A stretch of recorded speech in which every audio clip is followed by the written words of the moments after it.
coming to you live from just outside the swamp of the nation's capital. Get ready for invigorating talk, commentary, and debate on the issues affecting your life. Grab your favorite drink. It's Nightcaps with Nate. Now, here's Nate. Well. Happy Monday, folks. This is Nate. Some people call me Tater Nader. That's how you can find me on Facebook. But actually, really, you can find all of my social media right there at the top of your screen. And today's talk is going to be about the state of the election as of today. Who can beat Biden? Well, good news and bad news. The good news is anybody can beat Biden. I'm going to show you a new story in a second here, and it shows that not really anybody, but Trump, and then, of course, now probably the second front runner, Nikki Haley, who's kind of a media darling, kind of scares me a little bit, but kind of who I'm going for. I know I'm going to make all you Trump people mad. Believe me, if it comes down to Trump or Biden, I'd rather have Trump in an orange jumpsuit leading the country than Biden and his depends in the White House, okay? But what will it take for you to jump on the Nikki Haley bandwagon?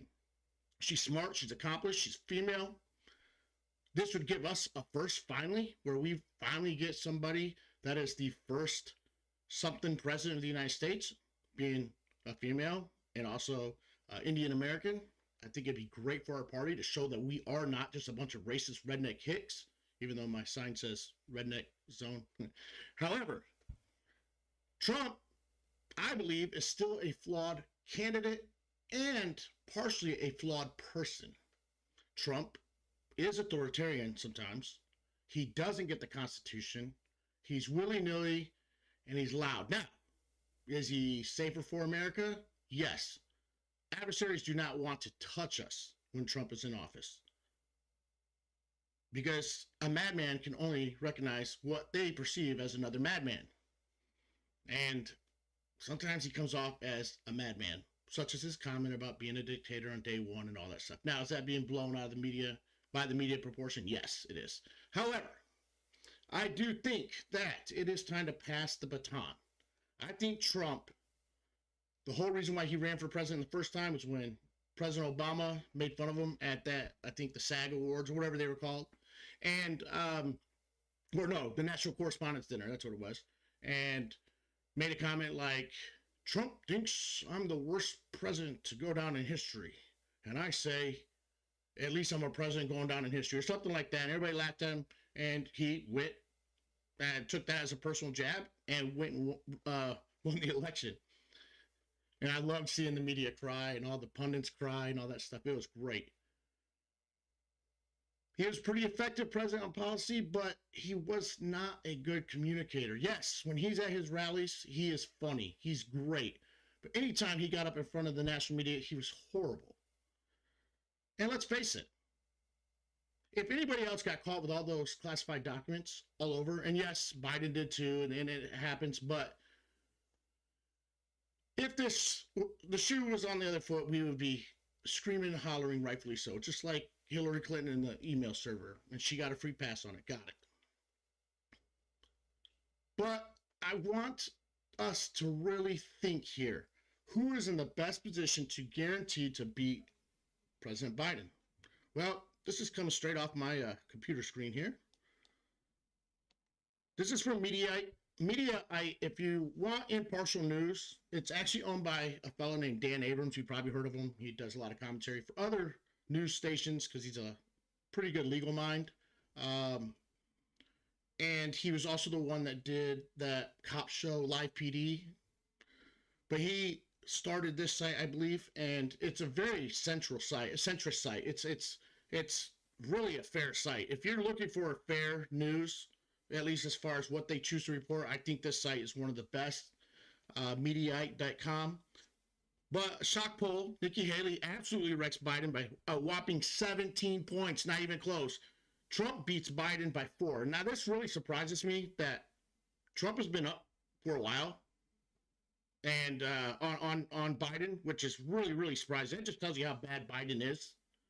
he is a very flawed candidate, and I think people are scared of Kamala Harris being the vice president under him because, let's face it, I don't know if Biden will make it. But Trump's no spring chicken either. I mean, he's only like a year younger. So the reason why I bring this up is because another poll shows that Trump is leading the pack still. 51% of Republicans in Iowa are going to caucus for Trump. So, I mean, he's over that 50% threshold. Is there a chance for another candidate? I don't know. I really do think it's going to, at this point, come down to Trump versus Biden. Trump will probably eke out a win. I don't know how he'll do on the stump. He is going to be awfully distracted with all the trials going on. But people simply do not like Biden. And it really started with the Biden withdrawal from Afghanistan and how bad it's been since. And then the Biden inflation. Economy's not really doing that bad. It's just scary. People see the writing on the wall as far as inflation, and probably going to be maybe a recession. Hopefully not next year, because it hurts me too. I don't want that to happen. So going back to the story here, odds may be stacked against Nikki Haley, but a stunning new poll suggests that the general election would be a cakewalk for her. 51-34 against Joe Biden. 51-34 against Joe Biden. That's not shabby. I mean, that's over the 50% mark. And yeah, it's a national poll and it's early, and we still have to look at each of the state-by-state polls. Okay? So it's really striking. They continue on. Should the matchup materialize and the margin hold, it would represent the largest winning general margin since 1984, when Ronald Reagan beat Walter Mondale by 18 points. That was a landslide. Well, Ronald Reagan won, I believe, 49 out of 50 states. But in order to get there, she's got to beat Trump. Now, I don't want anybody to say, oh, Nate's all on board for Nikki Haley. I've been on board for every candidate so far. When they first come out, before you start seeing their weaknesses, I liked Ron DeSantis. I thought he was Trump without the mouth. Trump policies without the mouth. I think Ron DeSantis has hurt himself by focusing on issues that really America doesn't care about, such as the abortion issue. I believe that Vivek Ramaswamy was good until he starts spouting off at the mouth. He comes off as a little spoiled frat boy, which is probably not good for a party made up of probably older people. And I think Nikki Haley is solid. I think Nikki Haley is smart, accomplished. I think she's been a conservative. She's had some high-profile positions under the Trump administration. Now, Trump is going to beat her down, of course, because Trump beats anybody down that takes him on. But I think people love Trump because he was the first non-politician and forever to win the White House. But his problem was that he did not ever transition back to a presidential mode. And I think that's going to continue to be his problem. I think people are scared that he's going to take retribution. I think that the red base, the right wing of the Republican Party wants him to take retribution against the unfair prosecutions of him.